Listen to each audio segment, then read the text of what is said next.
Hello dear student, welcome to the channel right. तो not for profit concern का sum पढ़ा रहा हूँ। तो आईएमपी क्वेश्चन है क्योंकि इसमें दो टेबल दिया राइट। ओके, लाइबिलिटी एसेट भी दिया है, पिछले साल का रिसिप्ट ऑफ पेमेंट भी दिया है, तो सब रेडी है। तो सम स्टार्ट करते हैं। आपको याद होना चाहिए कि जो रिसिप्ट साइड होता है वो अंदर आएगा और पेमेंट साइड बाहर आएगा। रिसिप्ट अंदर, पेमेंट्स बाहर। और एडजस्टमेंट को एक बार लिखने का, टेबल को दो बार लिखने का राइट। तो सबसे पहले हम लोग क्या करते हैं, पोस्टिंग चालू करते हैं। तो पिछले साल की जो बैलेंस शीट थी उधर से पोस्टिंग करते हैं। फर्नीचर, तो फर्नीचर क्या होता है, एसेट्स होता है, तो उसको एसेट्स में लिखना पड़ेगा फर्नीचर राइट। बट फर्नीचर का अमाउंट कितना, 72,500। इस पर बहुत खतरनाक वाला एडजस्टमेंट दिया है। एक फर्नीचर खरीदा, फिर इस पर डेप्रिसिएशन निकालना है। तो डेप्रिसिएशन वाला पार्ट बहुत इंपॉर्टेंट है फर्नीचर का, ठीक है। बुक्स, तो बुक्स भी एसेट है। बुक्स के ऊपर भी दो एडजस्टमेंट दिया है, तो 4 लाइन छोड़ेंगे। तो बुक्स का 5,51,000 अंदर लिखा, एक खरीदा है, फिर डेप्रिसिएशन आएगा। इन्वेस्टमेंट भी क्या होता है, एसेट होता है। इन्वेस्टमेंट इन सिक्योरिटीज, मतलब शेयर्स में इन्वेस्ट किया है। और एडजस्टमेंट दिया है एक टेबल में, तो वाला इसके लिए भी एक ही लाइन छोड़ा, ठीक है। इन्वेस्टमेंट एसेट्स होता है। ये ओपनिंग कैश है। ये भी बीडी है, मैंने बोला ना बीडी को हाथ नहीं लगा, पीने का भी नहीं, छूने का भी नहीं। तो ये 8,500, ये 8,500 कैंसिल हो जाएगा। ये 15,000, ये 15,000 कैंसिल हो जाएगा, क्योंकि बीडी नहीं लिखने का, हमेशा सीडी लिखने का।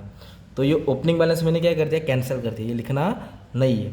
अभी कैपिटल फंड, तो any fund is liability. Any fund is liability, 6,90,000। तो इस पर भी कहानी है, समझाता हूँ, ठीक है। अब ये पिछले साल का एक्सपेंस है, कितना एक्सपेंस है, 7,000। और इधर क्या बोला मालूम है क्या, इधर बोला है पेमेंट ऑफ एक्सपेंस ड्यू, मतलब जो एक्सपेंस 7,000 बाकी था वो उन्होंने दे दिया है।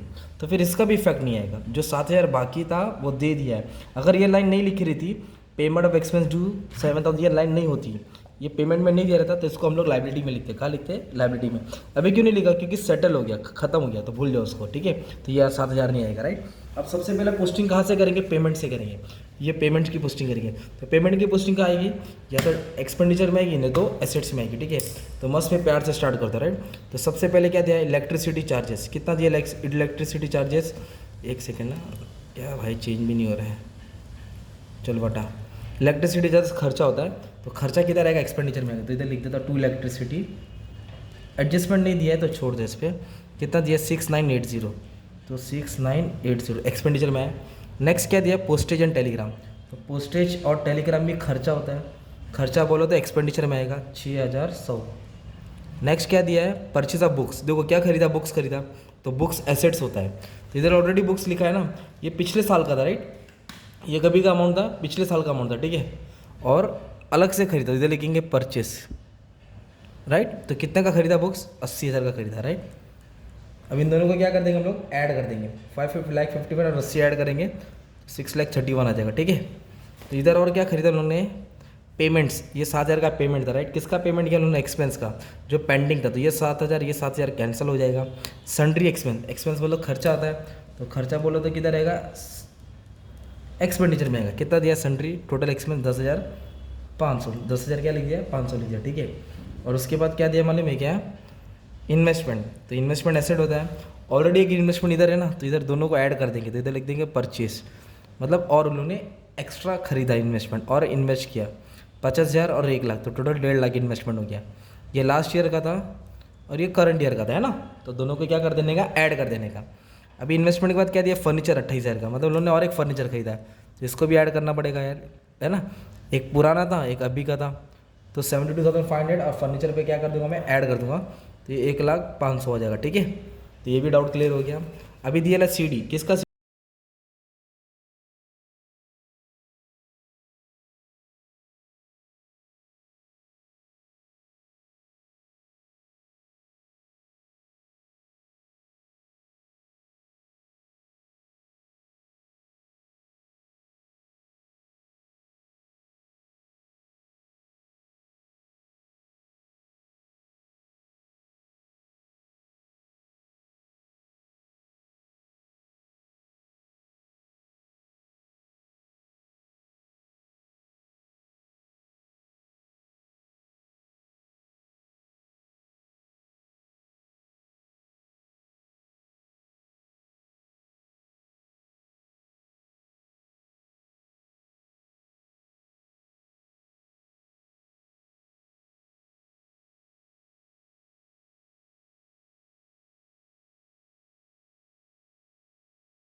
उन लोगों ने एक फर्नीचर खरीदा था, ये वाला ना 28,000 का खरीदा था।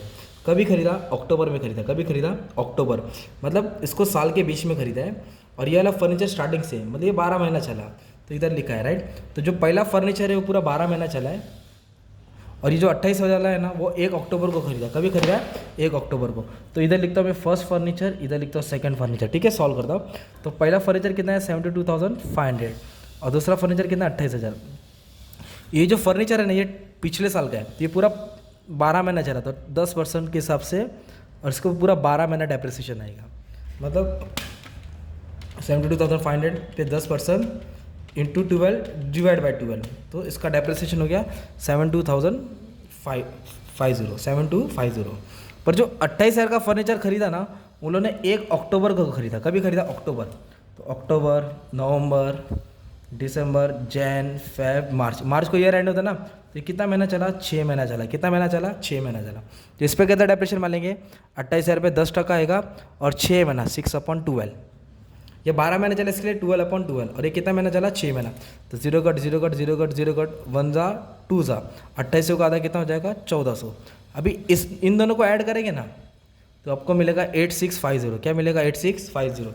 ये टोटल डेप्रिसिएशन हो गया। मतलब इस पे डेप्रिसिएशन नहीं निकालना है, इस पे 12 महीने का मारा, इस पे 6 महीने का मारा। 6 महीने का क्यों मारा? देखो लास्ट की लाइन पढ़ो, क्या दिया है। लास्ट की लाइन पढ़ना ज़रूरी है, पढ़ो। During the year furniture was purchase on 1 अक्टूबर। तो जो ये तो स्टार्टिंग से था फर्स्ट वाला, ये सेकंड वाला कब खरीदा? अक्टूबर को खरीदा। तो पहले पे 7,250 और 6 महीने के हिसाब से 1,400, तो दोनों को ऐड करके कितना? 8,650। इधर लिखेंगे माइनस डेप्रिसिएशन। क्या लिखेंगे? Minus depreciation 8,650। अब इसमें से क्या कर देंगे? माइनस करेंगे, तो 91850 आएगा। तो ये 8,650 कैसे है? वापस रिवाइंड करके देखना पड़ेगा आपको, ठीक है। अब इसको बैलेंस करेंगे। क्या करेंगे? बैलेंस मतलब प्लस और माइनस होता है। तो इसमें क्या आ रहा है मालूम है? ये ज़्यादा आ रहा है टोटल, ठीक है। तो मैं टोटल कॉपी करके हेल्प करता हूँ। तो 172, 12, 500, 1500, 18,400, इसका टोटल है 2,08,500, 2,08,500। और इसका कुछ कितना आ रहा है? 1,30,000 के आसपास आ रहा है ना। तो ये 1,20,000 के आसपास है, मतलब ये ज़्यादा हो गया, क्रेडिट वाला ज़्यादा हो गया। तो जो भी आंसर आएगा उसको बोलेंगे सरप्लस। क्या बोलेंगे? सरप्लस। ये टोटल से टोटल क्या किया मैंने? माइनस किया, ठीक है। ये टोटल से टोटल माइनस किया, तो ये ज़्यादा निकला। तो आंसर आया तुम्हारा 76,270, ठीक है। अब जो भी सरप्लस आएगा वो क्या करेंगे? ऐड करेंगे, है ना। कैपिटल फंड में क्या करेंगे? ऐड करेंगे 76,270। तो फिर क्या करेंगे? तीनों को ऐड कर देंगे ना, तो आपको मिलेगा 778,770। फिर बैलेंस शीट को क्या करेंगे? टैली करेंगे। बैलेंस शीट कैसे टैली होगा? ये दोनों को ऐड कर देंगे, ये दोनों ऐड करेंगे तो अपना टोटल क्या आ जाएगा? सेम आ जाएगा। तो उसको ऐड करेंगे तो 7,93,770 आएगा, 91,531, 1,50,000, 6,420, 7,000 और 7,500, मतलब सेम आ रहा है टोटल। तो आप लोग को प्रैक्टिस करके चेक करना पड़ेगा। अगर मिस्टेक किया रहेगा तो कमेंट में बता देना, मैं चेक कर लूँगा, ठीक है।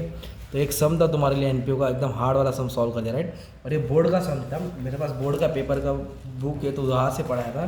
तो 2015 का बोर्ड का पेपर का था, राइट। तो इसे दिखा सकते हो, राइट। तो अक्टूबर 2015 बोर्ड का पेपर था, राइट। तो ये सम था तुम्हारे लिए, ठीक है। Thank you very much dear student, love you all.